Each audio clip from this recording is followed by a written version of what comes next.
over this situation, and that is where the SCB is coming from. Obviously, it's a county agency. So we'll wait for them and see how long it takes. Hopefully, we'll get a word. Guys, today we're going to be watching But they have been dispatched. They are on the way out here. deputies in standoff,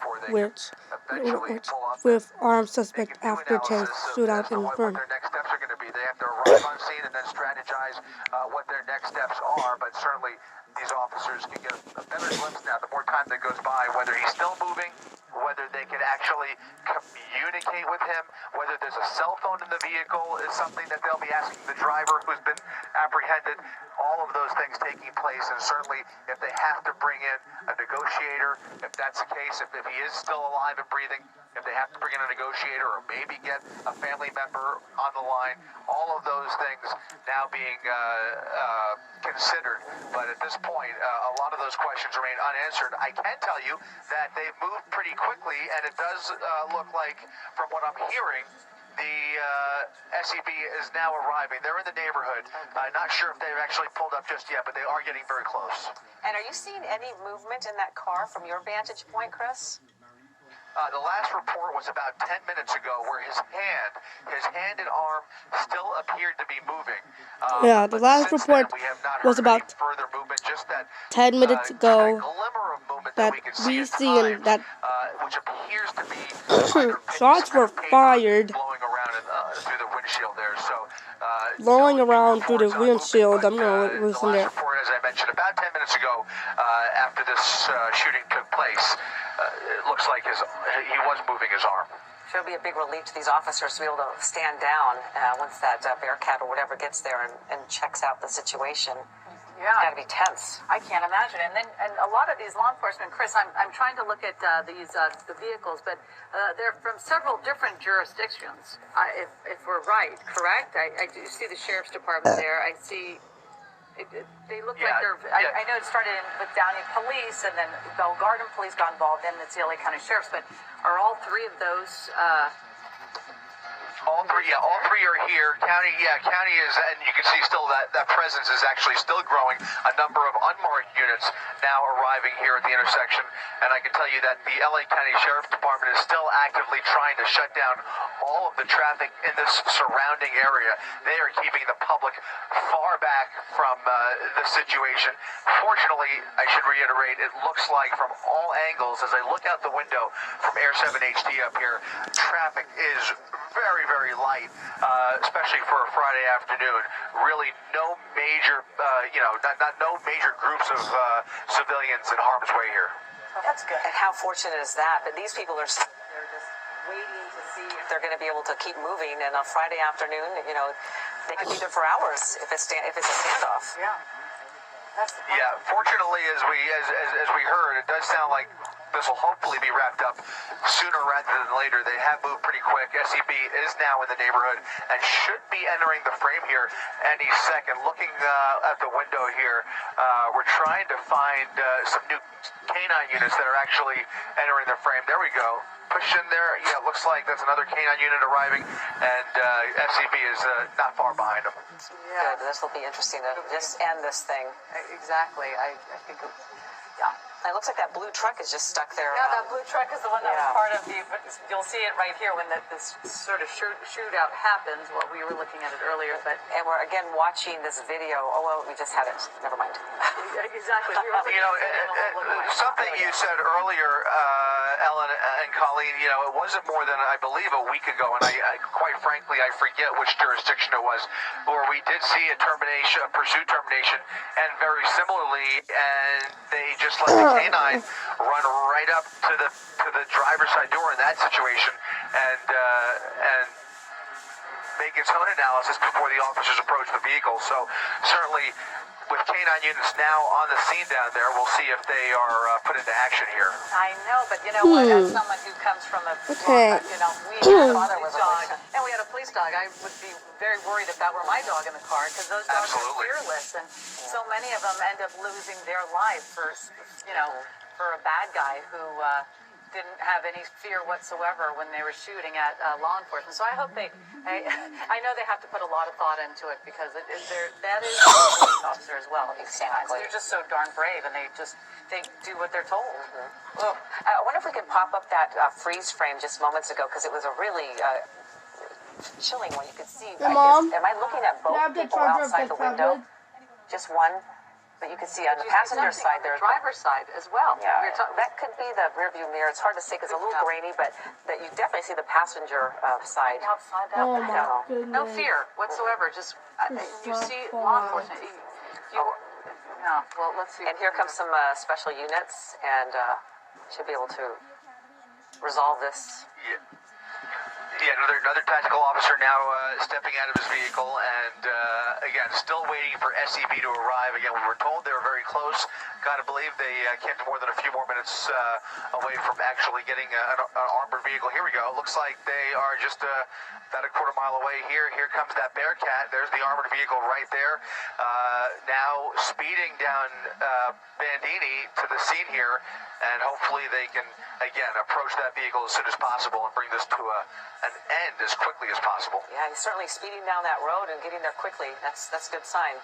No kidding. It's amazing what these vehicles have. I've seen one of these. I think it was one of our Stuff and Truck events over the holidays. It's amazing. It is so reinforced, these types of vehicles, that, you know, if you're going to go up against somebody who might want to shoot at you, that's You want to be in there. Exactly, fortified. Yes. But, yeah, they're going to probably just have to go right up next. I don't know. I hate to be calling the plays here when I have absolutely zero idea what they're going to end up doing. At least they can go up to the car and, you know, they're just going right over the curb. I mean, that thing is like a tank. It really is. It is very similar to a tank. It's built to, as you mentioned, drive over pretty much anything and is completely bulletproof. So it is the perfect tool in a situation like this, and we see them used so often here in Southern California, and in many cases saving the lives of the public and officers, and that's how they bring these situations to an end. When you can't approach the vehicle, you're concerned about an armed suspect inside of a compact car like that. The only way to do it is to approach the vehicle, and then they'll make an assessment, obviously, whether he's still moving around or whether they can communicate with him. And then, of course, the last resort is to use force, whether that means opening fire or using their firearms, or if they're able to, open the car and open that car door and forcibly drag that suspect out. And here he goes. They got out of the way, and they are approaching that vehicle right now. Yeah, you know, and also, Chris, we're going to go to Bruce Thomas. He's also on the phone right now. He is a law enforcement expert. Bruce, many times we call you in when we see these dramatic police pursuits taking place. This one, incredibly dramatic and incredibly violent. Tell us what you're seeing in the sense of the law enforcement background that you have.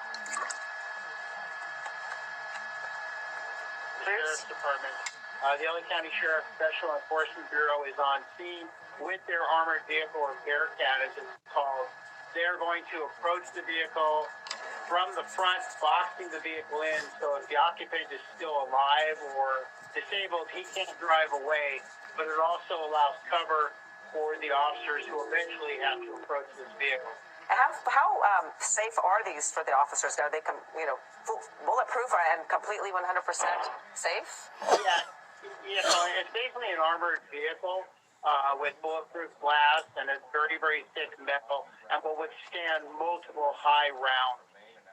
Wow. So what do you think, when you see the officers having to try to assess the situation, what is it that they have to, all the different variables, because someone who just hears that the whole thing is bulletproof, you just don't just drive up and look out the window and see if the person's dead or alive. They obviously have to do some certain protocols. Yeah, basically you want to contain the scene, you want to control the scene, using verbal commands to the occupant to come out if he or she is able to, but also that's part of the communication. But eventually they will have to approach this vehicle in a safe manner, having eyes on the vehicle, and they may employ a canine vehicle also. Okay, because they are certainly assessing the situation there, and I see some movement behind that Bearcat, but so far staying a bit of a distance away from that vehicle. Put Put some spring in your sip with cold brew topped with cold foam at Dunkin'. A little salty with our salted caramel cold foam, or a little sweet with our sweet cold foam. Either way, it'll be smooth sipping from here on out. Spring on the cold brew. America runs on Dunkin'. Yeah, they're going to stay behind the vehicle for cover and concealment. It provides safety for the officers. It does appear that the Special Enforcement Bureau from the Sheriff's Department is liaisoning with some sort of tactical units from the other agencies. Wow. Are you surprised by the amount of law enforcement presence there? Or when you shoot at an officer, I guess that's some serious business and calls for even more reinforcement. Yeah, this is a high-grade, egregious felony. Obviously, the suspect is shown as wanton disregard for the police and himself at this point, and they're going to use every method they can to safely take this and have a great resolution, but at the same time, the suspect has already shown a wanton disregard to shoot at the police officers. That's what's amazing. When you see that video, Bruce, what were you thinking when you saw that? Big ol', you obviously probably know much more about guns than we do, but what kind of handgun or gun did that look like that the passenger had when he was opening fire on the officers? You know, it looked like some sort of caliber, maybe a 9mm or something like that. It didn't look like a long rifle, but to have somebody shoot at the police like this is very, very rare, especially in a pursuit like this. And I know he's a possible murder suspect or is a murder suspect. He obviously does not want to go back to jail. It's a fascinating look at that Bearcat and that rooftop that opens up, and it would be fascinating to see what's inside there. How many people can that fit, Bruce? And do you know what's inside that vehicle? Without giving away tactics and numbers, it is pretty sparse inside. It's got mostly seats for the personnel that are in it. It does have the opening on top, like you just mentioned. It's a revolving turret to provide safety behind the armor plating, but it also allows the officers the ability to look at the vehicle or the suspect. All right, thank you for that. It's very interesting. It really is. And then you have to, and then within, we can pull Chris Christie back into this conversation as well. Chris, are you learning any new details on what's going on the ground there as well? Well, you can clearly see now a number of tactical officers now taking a position, trying to strategize, figure out what those next steps are going to be, and now bringing out their own artillery. And they will make an analysis pretty quick here. You can see them as they converse amongst each other, trying to figure out what the condition is, trying to make the best analysis of whether that person is still moving, whether his eyes are open or closed, where that weapon is, whether it's in the driver's seat, whether it's still in his hand, whether it's on the floorboard, or also where the keys are, which I believe, from what I've heard, the keys are actually still in the ignition. So, not that the vehicle is going anywhere anytime soon, but certainly these are all details that SCB needs to be aware of and cognizant of as they eventually get ready to approach that vehicle. So, a number of questions that they're trying to answer at this point.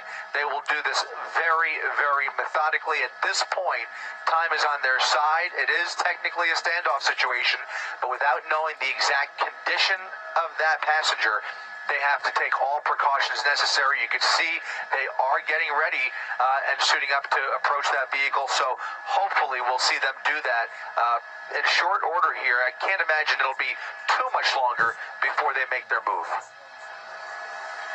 Vehicles from the Sheriff's Department coming in.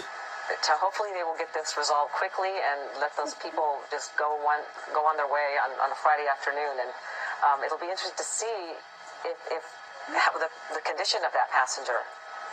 I know.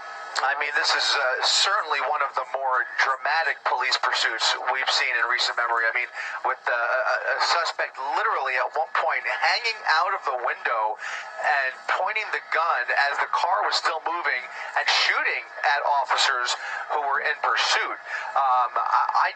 It's been quite some time since we've seen anything quite like that. But with a suspect that's that dangerous and knowing what he's wanted for, it justifies all of the force that we see building up here, just in this shot right here. I mean, look at the equipment that they have brought in to resolve this situation. incredible sight there. In case you're just tuning in, we have breaking news right here at ABC7. This is a dramatic shootout at the end of a police pursuit in Vernon. Colleen Sullivan, along with me, Ellen Leyva, and we've been watching this ending of this pursuit, and we saw someone fire shots out of the passenger window, and then multiple police officers opened fire. There you see the video on the right-hand side of the screen. Right there, that car, it looks like a Toyota Prius. The shootout begins right there. Just in the middle of traffic, you see that other car back away from that vehicle just to get out of the way. But that passenger completely outside of his window shooting at those officers.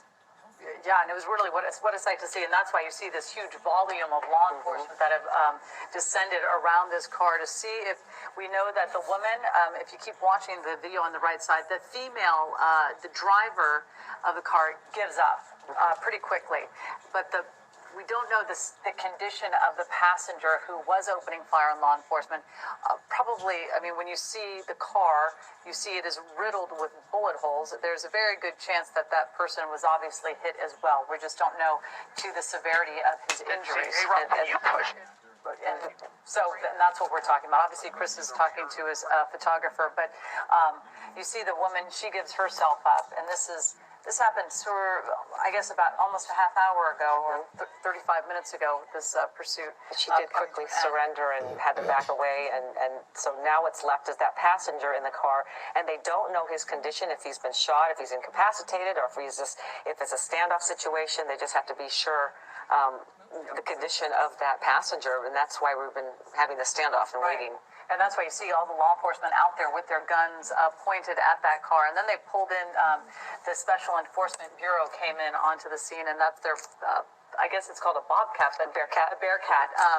And that thing is so highly fortified to withstand bullets. And we're looking at the car, you can see, I mean, riddled with bullet holes. That windshield completely. Oh, look at the back windshield, the side passenger, the backseat passenger windshield. So, and we know that, I mean, there was a dramatic ending to this police pursuit, and one that we don't usually see like this. Yeah, this is like something out of a law enforcement show, that you'd see at prime time. But they are a second and a third. Wow. Okay.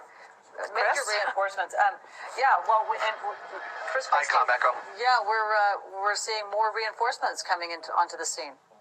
We've got a number of personnel now joining forces here. We've got a second Bearcat, a third Bearcat, and the bomb squad. Now, the bomb squad may just be here as a precaution, but they have now arrived on scene as well. We were looking through the rear window there just a second ago, and I want to go back to something that I said a little bit earlier in our coverage, that it didn't look like there was anybody else in the back seat, and that may, in fact, be the case, but I don't think we can confirm that just yet. I don't think we have any clear confirmation on whether there was anybody else inside that passenger. Certainly under these circumstances, once those bullets went flying through that rear windshield and basically right through the back seat there, just really hard to tell whether anybody else may have been inside that vehicle, maybe in the back seat. So we'll wait for further confirmation as to a total number of people in there. As far as we can tell, though, at this point, we've got a driver who has surrendered and a passenger in the front passenger seat who has been struck.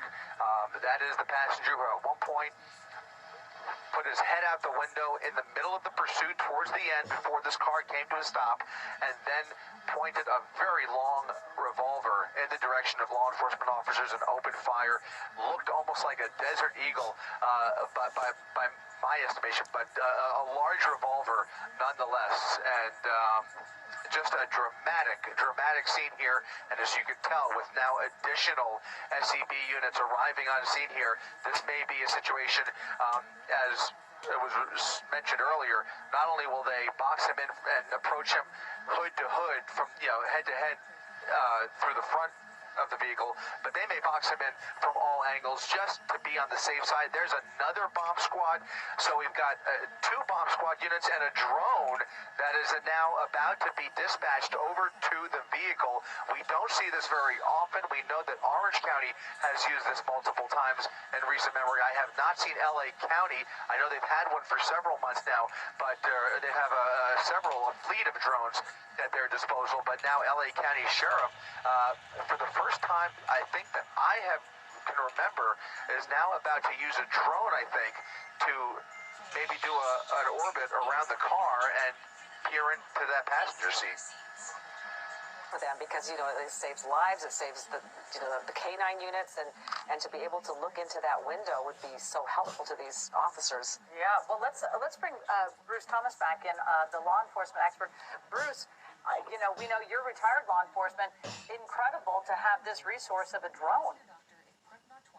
Yeah, very much so. The drone is a new tool that law enforcement's using. The fire department has had it for a little bit in some of the wildfires to surveil the scene where helicopters can't get in.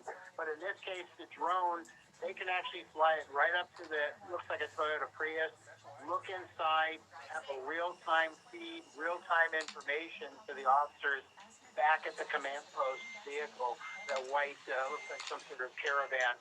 The bomb squad's there as a precautionary measure also, just in case they do feel they need to clear the vehicle. SCB, like Chris was saying, multiple vehicles have shown up. Ultimately, they're going to have to box this vehicle in from the front and the rear, and then tactically they'll have to formulate the plan, which they're doing now, which they trained for, and then approach the vehicle. And they must not have gotten the keys from that driver when she surrendered. She was probably just in a panic and getting out of that vehicle. Yeah, in this case, it looks like a newer Prius, so there may not be keys involved. It may just be a fob of some sort and a press button ignition. That's all conjecture on my part, but it does seem that might be the issue. Good point there. Yeah. Wow. Well, it's just incredible to see what's good. The amount of people there, the amount of law enforcement there. I don't think we've seen quite this amount of police presence. Think of the San Bernardino shooting. If you zooms out, you'll see there's much more than what you're looking at right now. Just getting into position, I suppose. Yeah. What? Go ahead, Chris. Well, I wasn't sure if my mic was up, but I was just going to say that it does sound like from scanner traffic here that the female driver is cooperating and giving some valuable information to law enforcement. Also, we have another observation, a report from the ground that there is indeed movement still at this moment, still coming from that passenger seat. So it does sound like the passenger is severely injured, but is still moving in the passenger seat as we speak. So, and the time is of the essence here. Like, if he is bleeding, he could, who knows what will happen, but the sooner this ends, the sooner they can get the suspect into the hospital if they need to, or whatever they need to do. The big scary part about it is if there's a gun in that car, and this person is not afraid to use it. So it's a very delicate and tricky situation to try to get this person out of the vehicle, because it's not like the normal one where they open the door and just give themselves up. And we're talking about a possible murder suspect here. This started in Downey, and Bell Garden Police and the LA County Sheriff's Department started chasing these two people in this Prius. And we saw the driver get out of the car with her hands up. This passenger remains in there, but we did see him stick his half his body out the window and shoot at officers. So this is someone who is not afraid to die, and he's not afraid to shoot at officers. So they need to be very careful. Yes, absolutely. You're absolutely right. And Bruce Thomas, you're also on the phone with us. Again, when you're watching the amount of steps being taken to try to get this person out of the vehicle, what is it that you're thinking that's going through these law enforcement minds right now? Well, there is an intake commander or a supervisor on scene, and they're requesting additional resources as needed. You have, it looks like the City of Commerce sheriffs are there, maybe East LA. You do have some other outside agencies, Downey, but when SCB rolls, they roll with multiple vehicles, multiple tactical vehicles. So there is a large law enforcement footprint at this for obvious reasons, because it's necessary. Yeah, absolutely. Again, it is a very delicate situation, and obviously these law enforcement officers all know that their lives are at stake because this person has no problem pulling out that weapon and using it. Dear MS, from day one, you've tried to define me. But I never invited you in. It's my life. And this is my journey. I found a way to do things differently with Ocrevus, an infusion treatment that's 2 times a year. For adults with relapsing or primary progressive forms of multiple sclerosis, Ocrevus is proven effective in reducing relapses in RMS and slowing disability progression in RMS and PPMS. Don't take Ocrevus if you've had a life-threatening allergic reaction to it or have hepatitis B. Tell your doctor about vaccinations or if you've had Hep B, as it could come back.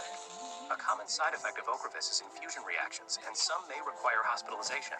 It can increase your risk of infections, which can be serious and may decrease certain types of immunoglobulins. While PML was not reported in clinical trials, it could happen. An increased risk of cancer, including breast cancer, may exist. Sorry, MS. You don't get to control Every part of me. MS can't own us. Ask your doctor about 2 times a year Ocrevus. Yeah, the other thing, if I can just add, is time is on the side of law enforcement. There's no rush to get into this vehicle and to the suspect. They'll render it safe to do so. But at this point, they probably will launch the drone to get an observation of what's going on. And they're formulating a tactical plan. And It looks like they're going to move the other Bearcat up now Yeah, to there's 2 possibly more. box the Prius in. So they will box that car in, perhaps get the drone and be able to get a good look at the suspect. And you saw, I think there was 2 more Bearcats, and there comes a robot too. Wow, they're pulling out everything today, and this is quite a sight.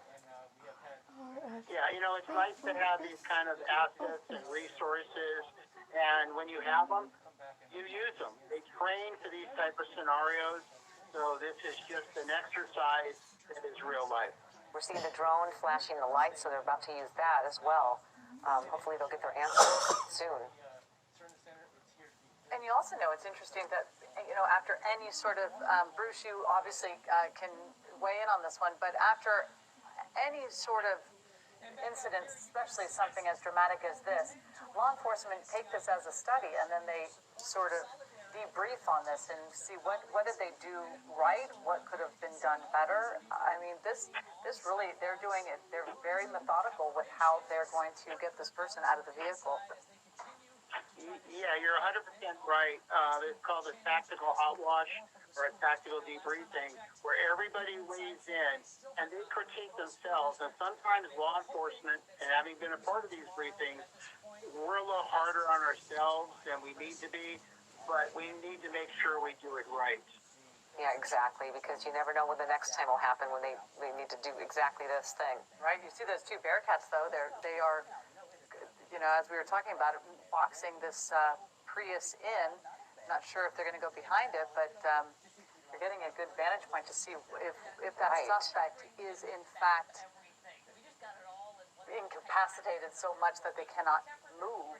They're, to actually get out of the car. Look how close they are to that vehicle. Yeah, they're, right up next to You it. see the back windshield there blown out, and I think the back passenger window as well. So they're making their move. They're going to get a really close-up glimpse, as you can see, obviously, to tell what the condition is of that passenger. And I can't imagine it'll be too much longer before they actually extricate him. Just based on the proximity at this point, there's really nowhere for that vehicle to go, and they've ensured that if there was any question of that, they're now completely boxing him in with guns trained from all angles, and now officers, for the first time, able to get a really, really up-close look. Using those Bearcats, they can look right through their own bulletproof glass and make sure that passenger, or decide whether he's still a threat or not. Again, they have brought in a number of tools, lots of technology showing up for the termination of this wild pursuit and a shootout here in Vernon this afternoon. Again, this all started as a pursuit out of the city of Downey.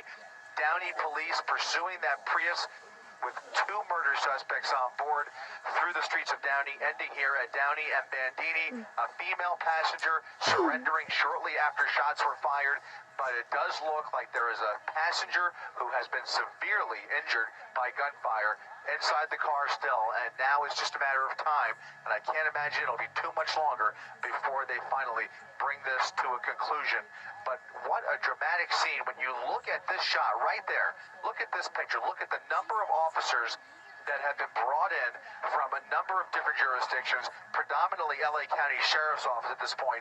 The number of resources, you notice the bomb squad, also the drone actually, I noticed a minute ago, the side of that drone actually said fire rescue, so they may be borrowing this drone for this purpose here. Here it is. It's now about to take off, and now they will be flying that drone over that Toyota Prius here, I would imagine, in just a few seconds as well. So just an incredible sight here following a very dramatic afternoon. The best news, though, have to reiterate, nobody else has been hurt. No innocent civilians have been hurt. No deputies have been injured. And you've got to give it up once this is all over here. Just tremendous props to law enforcement under what is nothing less than a terrifying situation. It's a miracle, actually, that no one's hurt, because they were in traffic when he was shooting out the window. And then all those cars. It is amazing that none of the other civilians were caught in any of the crossfire. But they certainly are getting a close-up look at that car right there, from the front and the side. Yeah. You see the law enforcement really almost pressing their face against the glass just to get a gauge of what that suspect is doing. But to see them pulling out that drone and knowing that it's going to lift off. Yeah, well, Chris, we're hearing you. Yeah, it's amazing to see all, like I think Bruce Thomas said, all the assets that they have. They're pulling in that robot, they're bringing in the drone, they're bringing in these Bearcats, they're bringing in so many of their resources. Bruce, I think you're still with us, but I mean, it's incredible to see this. Yeah, Colleen and Ellen, what you're also seeing is the Special Enforcement Bureau, they have deputies, cross-trained paramedics. So what we're not seeing in the picture right now is the LA County Fire Department. And that's because the scene is so fluid, so dangerous, that they are staged further back. So the paramedic deputies will render as much aid as they can to the suspect, even though he has been assaulted at high risk towards them. Right, that's the amazing job that these officers do, and to watch this police presence and then an officer's presence, it is just incredible sight there to see. And that man in the turret there, he's been standing at attention for the last half hour or so. Seems like it, and it shows you it is like a family, law enforcement as well, Bruce, because to see.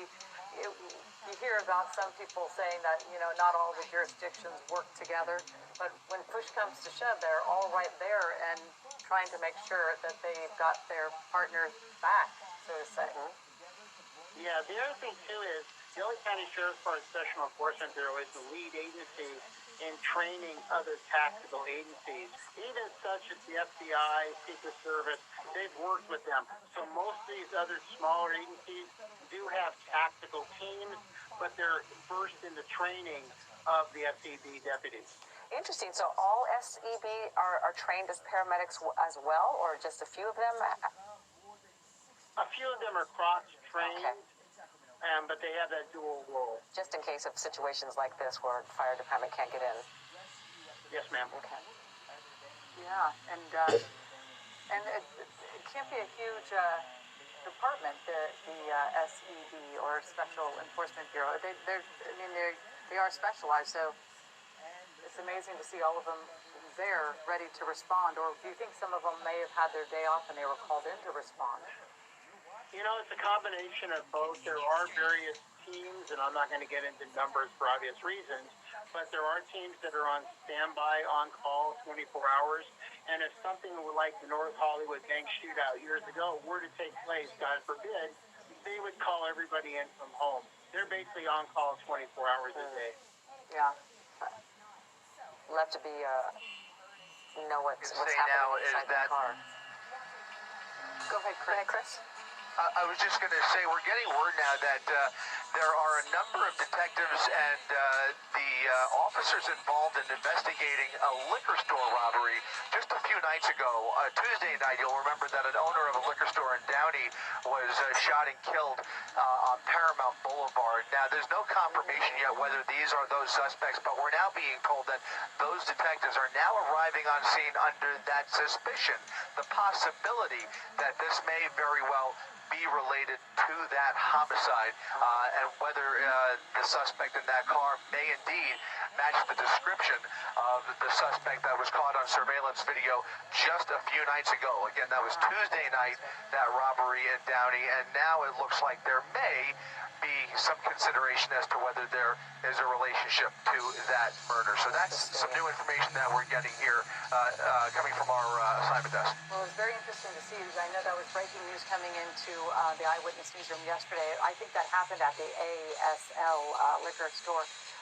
But I think the victim's name was Gurpreet Singh, and I think he was 42 years old, and you saw a video of him with this little toddler. A lot of people were really upset over this. It was really a callous murder. It looked like the suspect just went in, opened fire, and left. And he was a veteran, a father, and a lot of an outpouring of people sort of really shocked by what had happened. So it would be, justice served if this is the suspect. Right. They take him into custody, and really good police work by the detectives if they could have linked it, and then they started following him, because it's been since Tuesday night. But and we did hear that these were wanted murder suspects, or possible murder suspects. Right. So it would make sense.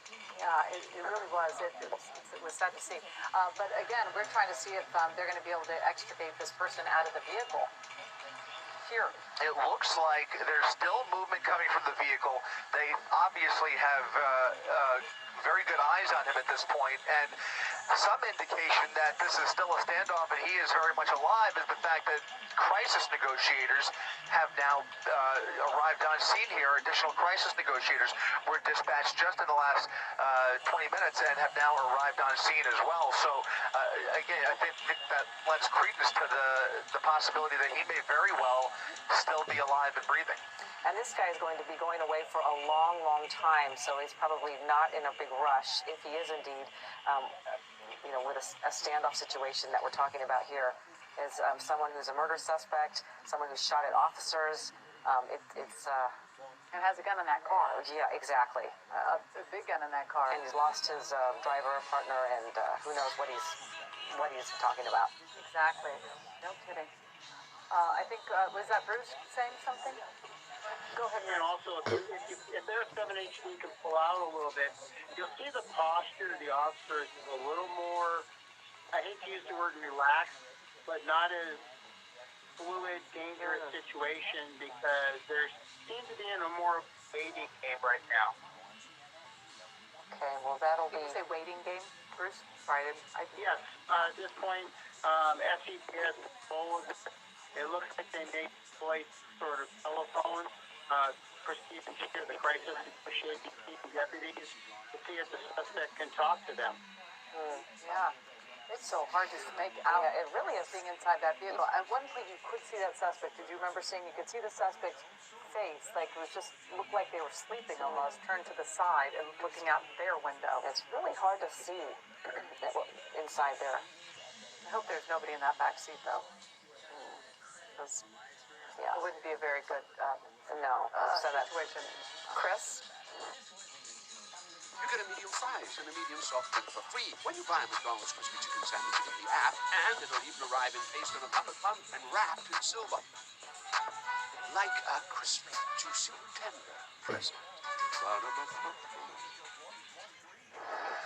Yeah, I certainly hope so, for obvious reasons. One thing that we can show you to kind of give you a comparison of the suspect who was leaning out of the window shooting at officers.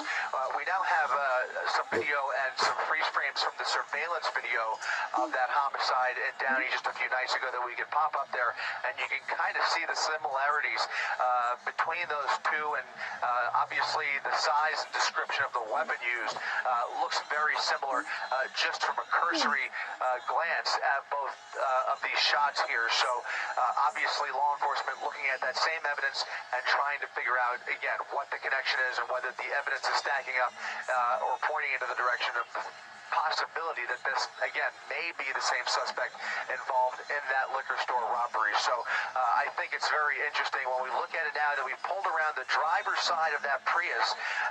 The posture amongst those SEB units right here really has not changed. They're still remaining inside the vehicle there. They're not making any moves, and you have to wonder what they're seeing that's preventing them from taking their next steps. Obviously, they're communicating with other commanders back at the command post and relaying information as to what they're seeing or hearing on the scene down there and strategizing what that next move is going to be here. But when you look at the situation, you've got to imagine that they see something that is still very much of concern, whether it's a threat coming from that suspect, whether he's moving around, or whether they're just taking their time and taking every last precaution to make sure when they do make their move that they are not in danger in doing so, because at some point they're going to have to open up that either the passenger door or go through the driver's side and physically remove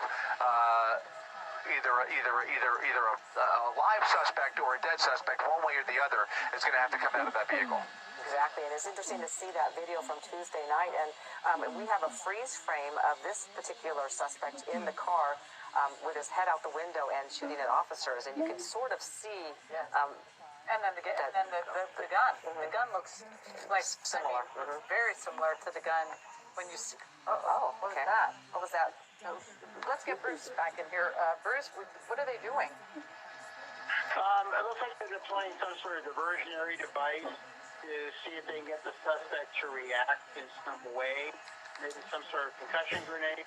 But it looks like they're going to deploy the canine on a long leash and have the canine go in there to deal with the suspect. As Chris was saying, the weapon the suspect has looks like it's probably a shot, maybe a Magnum revolver of some sort. And so if he fired all six, he may be out of rounds, but it looks like they're going to deploy the canine to bring this to a resolute. Wow, look at that dog, and I would not want that dog after me. I know, but you hope that doesn't have a gun. The dog I is know. out of the car, Please. work time, and this dog is fully in work mode right now. Yeah, and Bruce, though, just out of curiosity, because we do have animal lovers who are watching. That suspect is armed. Obviously, we saw that they are a murder suspect as well as possible. We saw the video of what they're accused of doing, and we saw with our own eyes what the suspect did with the gun during the chase. It seems like, sending in that good dog is just it can't be taken very lightly, that decision. No, but you got to remember the dog's the tool, and unfortunately, the dog's life is secondary to that of a trained police officer. The dogs also do have some sort of bulletproof protective vest on also. Yes. So sending the dog in is not taking life as a member of the law enforcement family. Yeah, and we apologize for a little bit of a line problem with the phone, but we understand what you're saying. We're going to go to Chris, and Chris, you see that canine on standby there with a long leash. What else you see? I would imagine, as Bruce was saying, that tear gas or whatever chemical was used in that situation as a diversionary tactic, purely to see how the suspect reacts. At this point, they want to see does it affect his movement? What is his reflex? What's his reaction to that? To see to try and prompt some movement. And then the next step, once that dust settles, if you will, we have watched them leash up that canine in the last few minutes. We actually watched as that was happening. You can see that's got to be about a 40-foot, maybe 30-foot leash that they will,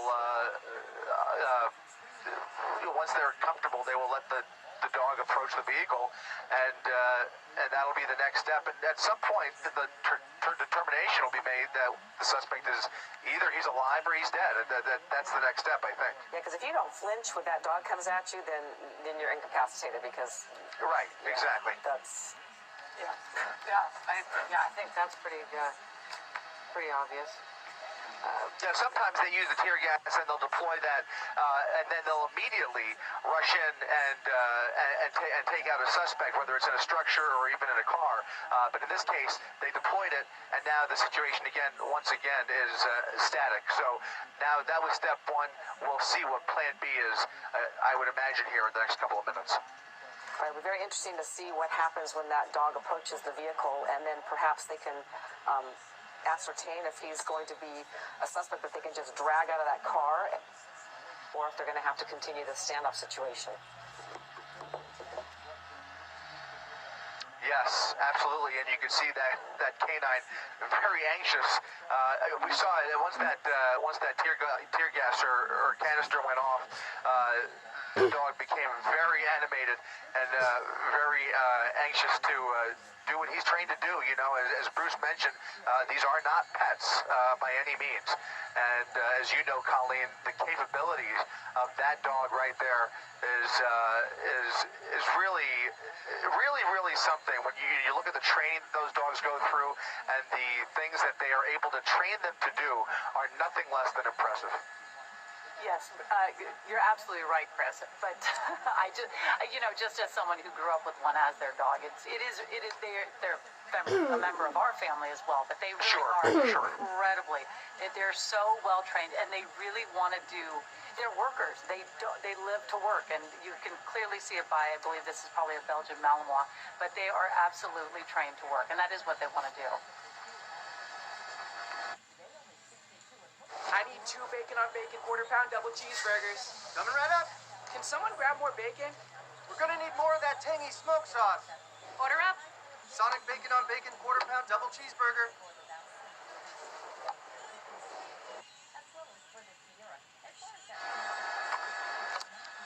We'll try and come around here and maybe come up. If we can come up and maybe look through the front windshield, John, that might be another angle. See if we can see any more movement, any sign of movement whatsoever coming from that passenger seat. Because from my vantage point, I do not see any movement whatsoever. I think I see arms. I have not seen them move. But it's just a little bit too tough to tell. Obviously, the distance, we don't want to push in too close, and obviously the little bit of glare there as well, depending on the angle here. So they obviously have a much better view down there than we do. You can see it almost looks like, I'm trying to see, is that just more, I guess there's some more, are those bullet holes in the front? Yeah, more bullet holes in the front windshield. I didn't see those earlier.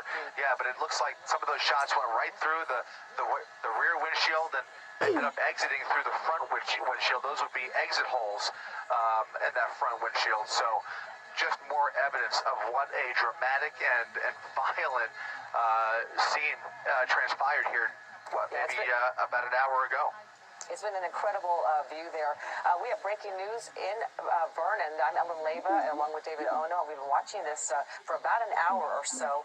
A passenger opens fire on police during a high-speed pursuit, and then the police return fire, hitting that gunman, and innocent drivers were nearby. But now we're watching the conclusion of this, and it has been like this for the last 45 minutes. Incredibly shocking to watch. First the pursuit, then the gunfire, and gunfire going on with innocent bystanders nearby, back and forth. We did see one person get out of the vehicle, a female who appeared to be driving this car. She did have blood on her. She may have been shot, but she did give up right after the initial shooting. The other person, the suspect, the man seen leaning out of the car with a large handgun, he is still inside that vehicle. You're watching things set up. We have 3 Bearcats from the LA Special Enforcement Bureau, LA County Sheriff's Special Enforcement Bureau that are set up there. 2 right by the car in question, 1 behind it there. They brought in a robot. We've seen the canine units. We've seen a drone being set up as well. It's an incredible scene as they try to figure out what the next approach will be when it comes to this murder suspect that is inside the vehicle. Clearly, he has been hit. Clearly, he is injured. We don't even know if he's alive yet. This is something that we have been on for quite some time. Chris Christie, Air 7 HD, has been over it as well, watching this shocking scene. Chris, it's 4 o'clock. People are just tuning in. Give us a lowdown of what this experience has been for you. As you mentioned, David, nothing less than a dramatic response here from law enforcement, a large response, and well-warranted at that, following a dramatic shootout this afternoon. A number of resources now in place from different agencies, including Downey Police Department, the LA County Sheriff's Department, Bell Gardens, all out here, and the SCB units from the County Sheriff's Office now on scene here with that Toyota Prius clearly boxed in after the female driver of that pursuit vehicle gave herself up. Shots were fired during this pursuit, and it does appear that the passenger is still in the passenger seat, not moving from our vantage point. Does appear to be severely injured. We've seen a flashbang go off to see if he reacts to that. We've seen K-9 units standing by, as you mentioned, David, and we saw just a few moments ago, and now a bomb squad robot approaching the car with a camera on board to get another glimpse from a different angle, in addition to the two SCB Bearcat tanks that are literally right up against the passenger side and the front hood of that Toyota Prius. So lots of law enforcement and a lot of law enforcement skills being put to the test here this afternoon. We can now tell you with a little bit more confidence, without 100% confirmation, they are looking very, very closely at the distinct possibility and now probability that this is directly related to a liquor store robbery, David and Colleen, that happened just a few nights ago. Remember, Tuesday night, that ASL liquor store on Paramount Boulevard in Downey, where the owner was shot and killed. Well, the description of that suspect and now the surveillance video that we're able to show you does appear to match pretty closely to the suspect who's believed to be in that Toyota Prius. So detectives from that case are on scene down here and trying to connect those dots and confirm whether this is indeed the same murder suspect from Tuesday night. Didn't know very momentarily because we're watching this robot inch right up next to that car. That murder is something that we have been on top of for the last few days. It was shocking in itself because at first we told you about the murder. We showed you surveillance video on the first day of the murder. We showed you surveillance video that you just showed, Chris, of the gunman running in from the street level. There it is. He runs in. He's in there for a matter of seconds. If you continue to watch that video, there was a man that walked out of the convenience store, clearly heard the gunshots and went running. He left. He got out safely, but the clerk was killed. It took a matter of seconds, and then that's the next day is when we got the surveillance video up close. We showed his face. There it is. We showed the long handgun, and it reminded us all of how fragile life is, how this guy just wandered in there in a matter of seconds. He took somebody's life. It was an absolutely shocking thing to witness, and now it makes all the sense in the world when we see this pursuit going on. Right, and Downey Police after him, and we saw the shots fired outside of that car, and you can see this screen grab right there, but also we have one from today, him hanging outside the door. So take a look at that gun, the unusually long barrel, and it appears that he is using the same gun today. So that was the gun. It was most notable, besides the fact you could see his face clear as day, but was most notable about this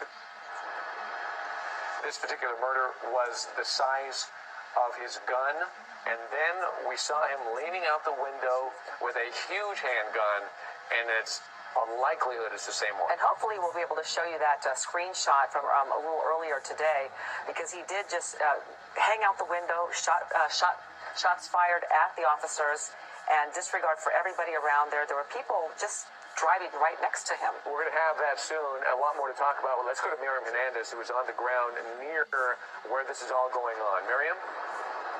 That's right. It is a very chaotic scene, but from where we are, just south of where all the armored vehicles and the police cars are assembled, we can see a clear view of that Prius.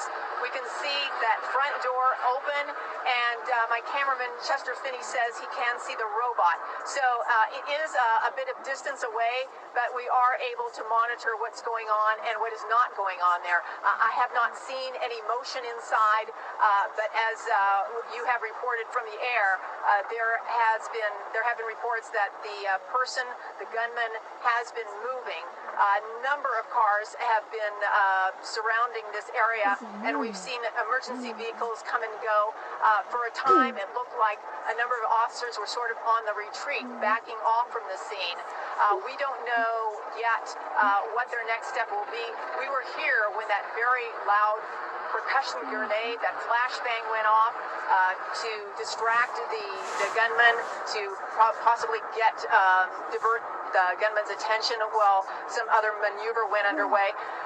We are in a very, very isolated part of Vernon, all industrial, as you know. So we're near the railroad tracks and a number of warehouses. That's a very fortunate situation for the for the people trying to take down this armed individual. It means that there aren't any civilians in the area that could be possibly hurt. So we're just waiting, watching. We see all the lights from all the police cars. We are watching that car very closely. Of course, you know, the gunman has demonstrated already that there is a reckless disregard for life, firing out of that car multiple times, and they are likely talking to that passenger who surrendered to find out whether there is any way she can perhaps persuade the gunman to give up. I don't know the condition of the gunman. I don't know what's going on. Has he been hit? Because there was an exchange of gunfire with pursuing police officers. And of course, the whole reason this started was because of Downey officers believing that this person was fleeing, this person being a murder suspect. So a lot of details still to be filled in as we watch and wait here in the city of Vernon. That's it from the ground right now. Back to you. All right, Miriam, thank you. Another big question to be answered. The woman that was driving this vehicle today, who was given up, she's in custody. It looked as if she was hit, but we don't know for sure. She did have blood on her, but it could be the guy in the passenger seat who bled on her. Nevertheless, the question remains, was she part of that murder that was on the video? Because according to some witness accounts, the gunman may have been dropped off by somebody waiting in a vehicle. He jumped out. The murder took place. He jumped back in the car and it took off. Was she the driver? And perhaps that might have been part of the motivation for her to continue to flee from police as well. Could she have been part of that murder? And we do understand that she is cooperating with the officers now after she surrendered, so that remains to be seen. But now that we see that robot again getting another shot, going up on that curb. And there is, as we have been talking about, part of the conversation is he has been seen to be moving every now and then. So there's concern. Okay, every now and then. Still could be dangerous, and that's why that still could be dangerous.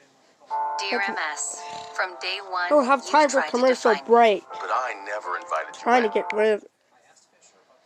Bruce Thomas is on the line with us as well. Our law enforcement expert. Bruce, you've been watching all of this. The video from that murder that took place earlier this week. All of this has been so shocking, and it's come to this shocking culmination here. What are your thoughts as you watch all of this come together? Well, you know, the first thing, like Chris Christie set up in Air 7 HD, is it appears with almost 100% probability this is the suspect involved in that murder. The weapon is way too similar, and it's a weapon you don't see very often. The tragic part is it was a robbery that didn't have to go into a murder by this suspect. But what you're seeing now is they're using the robot to get a better sense of what is going on in that vehicle. And ultimately, SCV is going to have to approach. They're going to have to drag this suspect out and render aid. There seems to be no other way to get him out as he's that incapacitated. Right. We want to put back that picture that we just had, the side-by-side, if you can. When we show the gunman from the other night, Tuesday, and then the one just from earlier today. And there you see, from the passenger side, that gun, very similar length. Long barrel sticking out there, and then on the right-hand side, that's from the surveillance camera from inside the convenience store where the murder took place. So they're both silver, very bright, very long barrel, and as Bruce just said, it's a unique weapon you don't see very often. And look how close that shooting occurred to just people that were just driving on the road. Yeah, I wanted to talk to Bruce about that because when you see the video, this is such a dangerous situation for law enforcement to be tangled up in, and you could tell they're trying to adjust where they're taking their shots from because there are innocent bystanders right in front of this vehicle and also to the right. And you see them, Bruce, adjust to the right-hand side or the passenger side of their vehicle to change the projection or the angle of their firing. Yeah, David, this is probably one of the worst-case scenarios for a law enforcement officer because you have a background. We take into account what we're firing at. In this case, they're firing at a vehicle, but there's innocent civilians in that fire range. It does look like there was some truck in front, so the rounds hopefully weren't going to go anywhere. But it's just a dangerous and bad situation. But the officer in this case has to return fire for his own safety. Yeah, what a frightening situation to be in. And luckily, from what we understand, nobody else got hit or hurt in that situation, but what a terrible situation to be in if you're law enforcement. You are in not only in a very stressful situation, somebody's actually shooting at you. Right. You have to think about returning fire, but you have to do it in a safe way to where nobody else is hit. It's kind of a mind-boggling responsibility to have, and especially if you know that you were dealing with this suspect, who may be some kind of a professional hitman. I mean, that's what it almost looks like, and that could be a possibility here. Was this a hit? Because he just ran in, he killed the guy, and he left. And the car right behind the shooter, he or she managed to somehow just back away from that shooting incident. But could you imagine, she pretty much stuck there right behind the shooter. And in the video, you'll see that this car just sort of, I guess that's reality in Los Angeles. And as we look at that picture, okay, we're talking about now what you're seeing on the right-hand side of your screen is the live shot. There's a robot inspecting what's going on inside that Prius right now. On the left-hand side, it's a split screen. There you see the gunman from earlier this week inside a convenience store. You see that very long handgun that he is holding, and then you see a similar handgun sticking out of the Prius. This is actually where the shooting went down. You see the white truck we're talking about that was sitting up front, in front of the vehicle. That was there as the shooting broke out. This vehicle behind it, that's a civilian vehicle. That's what you're talking about, right? And it just backs up away. If you could watch the video, they had the wherewithal to hit reverse and get out of the way. Boy, what a situation to be in for everybody. Exactly.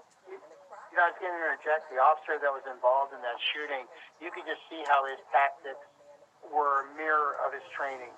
He got into the door jam of provided cover for him.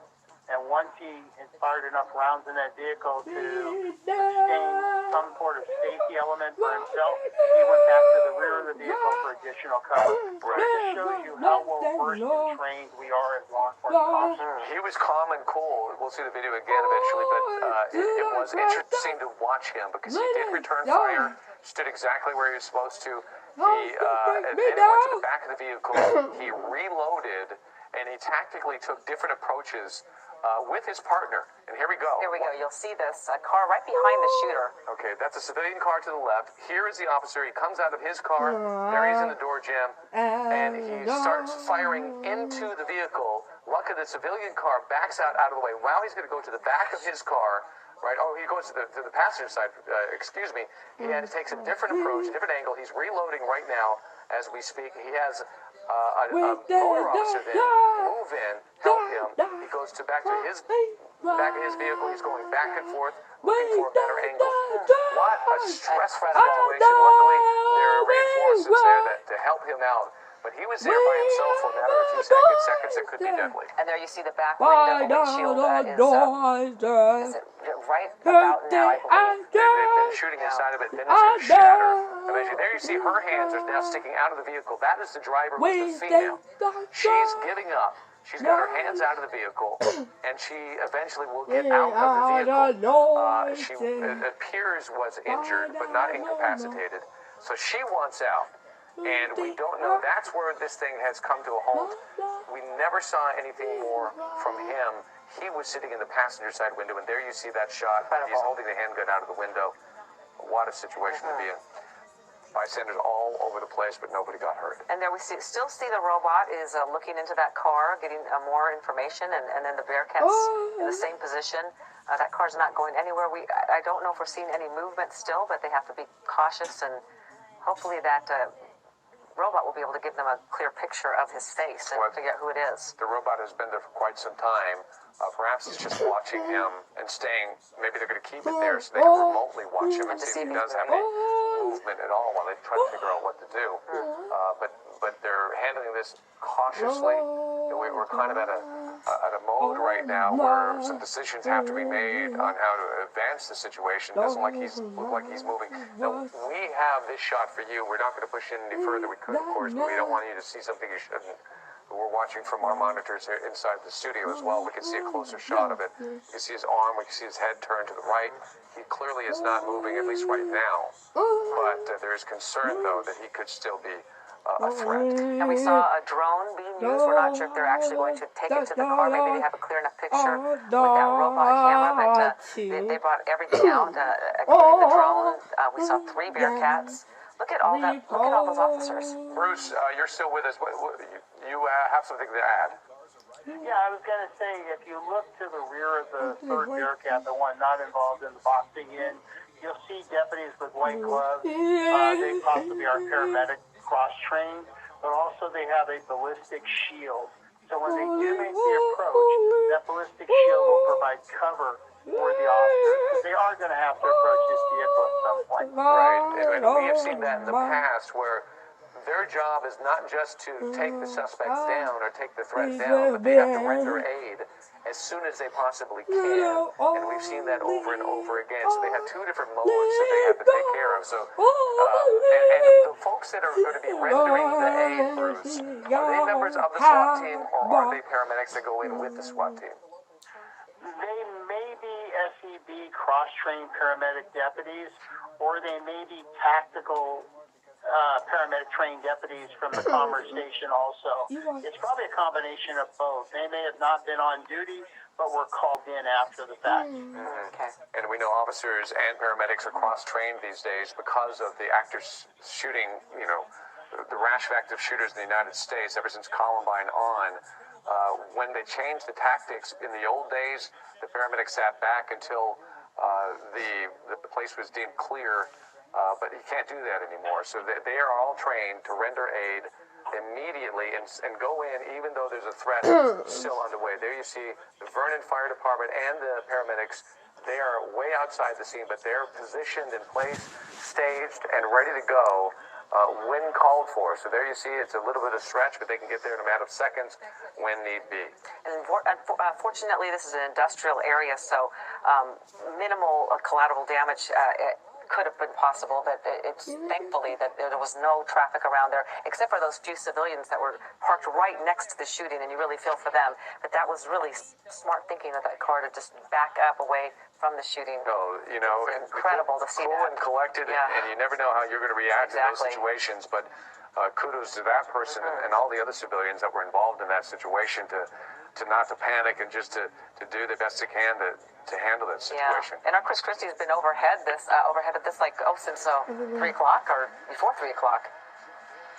Yeah, Ellen, it's been quite an afternoon and an extensive standoff here in Vernon. Again, we're looking and observing that robot, which approached the vehicle maybe about 20 minutes ago in the last 15, 20 minutes.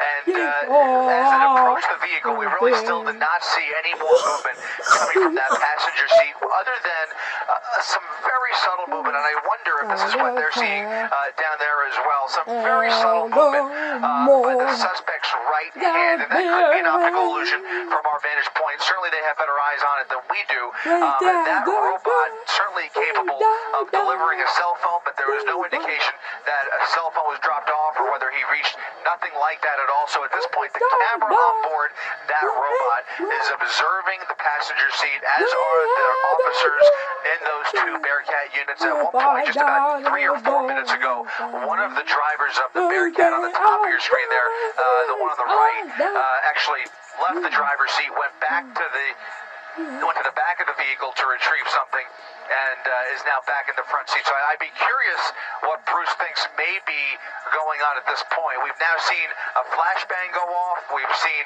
canines in position. Obviously, that drone has not been used yet. The robot is maintaining a pretty close proximity here with the camera trained squarely on that passenger seat. And then that third crew now waiting to approach the Prius with shields and long weapons as well. So I wonder at this point, what more do they need at this point to go in there, whether through the passenger or driver side, and make their move? What would be taking place in those Bearcats right now? So would you like to address that? Oh, Bruce, would you care to answer Chris's question, or can you hear me, Bruce? We might have lost One more time, please. Oh, there you go. Bruce, we're just wondering, what else do they need now at this point? What are they looking for in order to make that decision to finally go in and get to the suspect?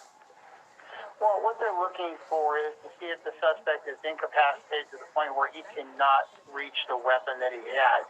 I believe, as Christy said, that he is incapacitated and he cannot do any of the verbal commands that they're asking him to do. So at this point, they're just saying, okay, how are we going to do this? Tactically, how are we going to approach the vehicle? And which way are we going to take the suspect out? You've got him boxed in on the passenger side, so they're going to have to go into the driver's side or move one of the Bearcats to get to him and get him out of the vehicle. But also, there is a loaded weapon in that vehicle. Careful, because we've seen that weapon perhaps twice this week. We're not exactly sure, but we're speculating. Wow, this is turned out to be quite a story that has been going on for a few days here in Southern California, culminating in this incredible pursuit, violent and with a shootout. And this suspect, though, seeing that surveillance video at the convenience store scared everybody. Yeah. Because it looked like he had one sole intention, and that was to run in as quickly as possible, kill somebody, and leave. He didn't steal anything. He just went in there with the sole intention of shooting the clerk behind the desk, and then get out of there as quickly as possible. And that unique gun that you don't see very often. Using that highly unique gun. So the robot is on the move again. They're moving it back a little bit. So let's see what is going to happen next. And we can check in with Miriam Hernandez as we look at this live picture. Miriam? Yes, we're looking at that robot too. We can see one arm swinging down, it's swinging around. You can see it here. Okay, anyway, just thanks to for the watching. left of your Check out this screen, video part 2 here. near the I'll front see you in the left part wheel 2 of that later Prius. on that video, part 2 video. It is positioning for some reason. Later on tonight. And we'll just have to be watching to see what happens next as Officer